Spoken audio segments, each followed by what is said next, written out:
From the New York Times, it's The Headlines. I'm Tracy Mumford. Today's Wednesday, December 10th. Here's what we're covering.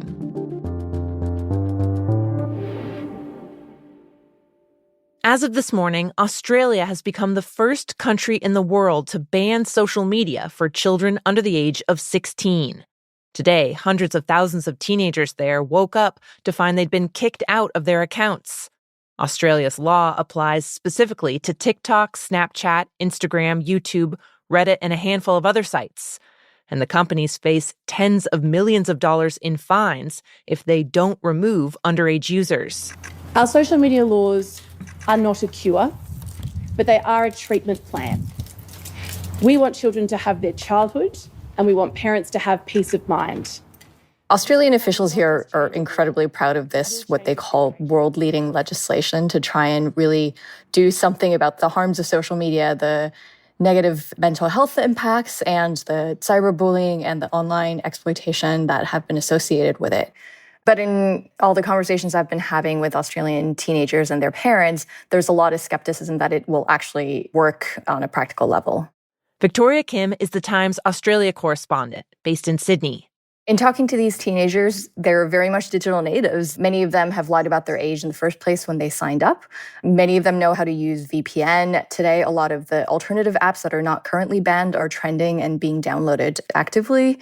So many 14, 15-year-olds seem to have no doubt that they can get around this ban and outsmart it. Victoria says Australia's new law is something of a test case.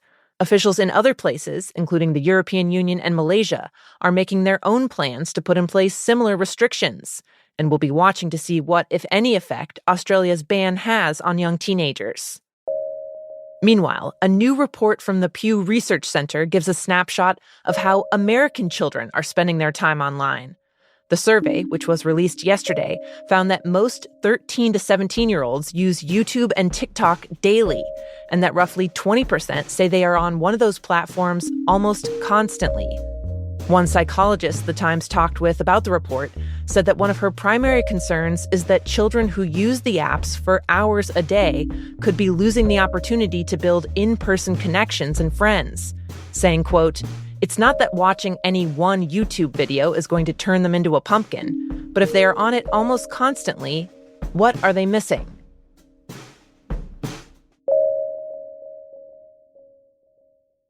In Pennsylvania last night, our country's become so strong in such a 10 months. Think of it. It's not even a year. President Trump kicked off the first in a series of events intended to address Americans' concerns about the cost of living.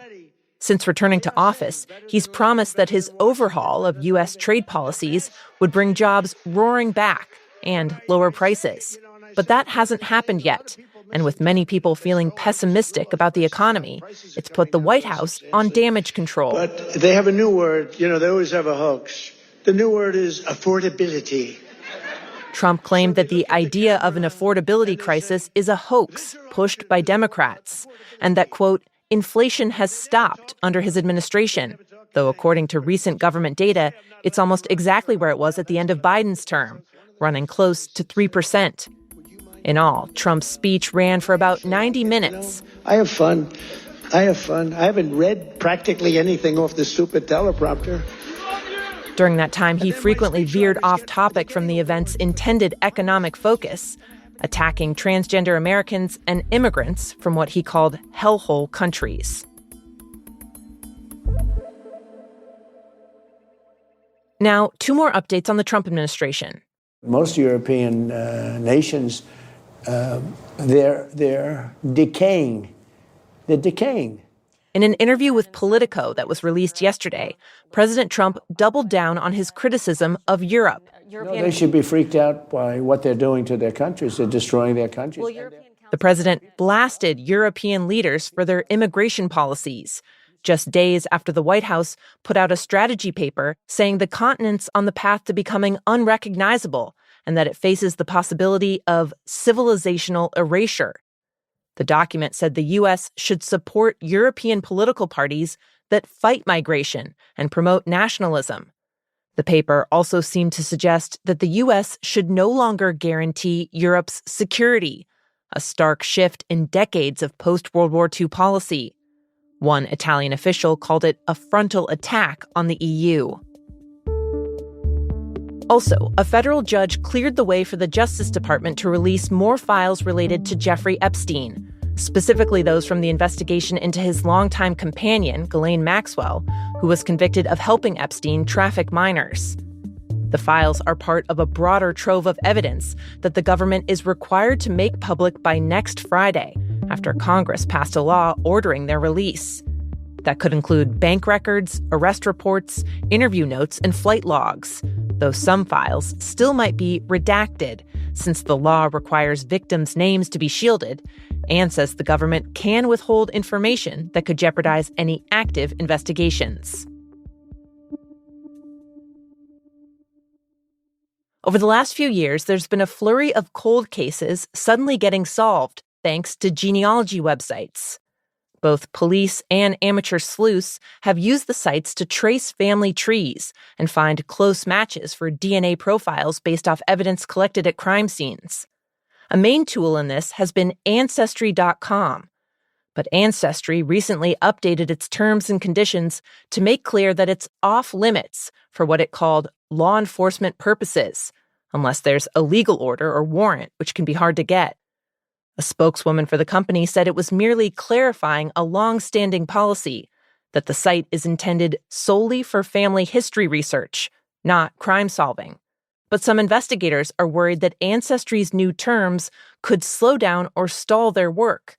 For example, one organization based at a college in New Jersey, which has helped solve dozens of cases using DNA research, said it got an email last month canceling the group's Ancestry account for violating the site's rules.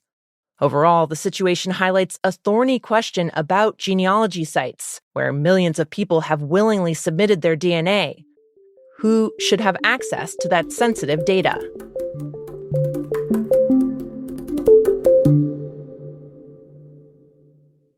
And finally, these are 5 bucket list destinations that should definitely be on your list. The first is Las Salinas. People out there planning their vacations increasingly get their recommendations from travel influencers. But I feel like everyone needs to visit Matera at least once in their life. It's the oldest city in Italy, and eating. According to data from Expedia, 75% of consumers said they'd taken an influencer's recommendation for a destination, a hotel, or some other aspect of a trip.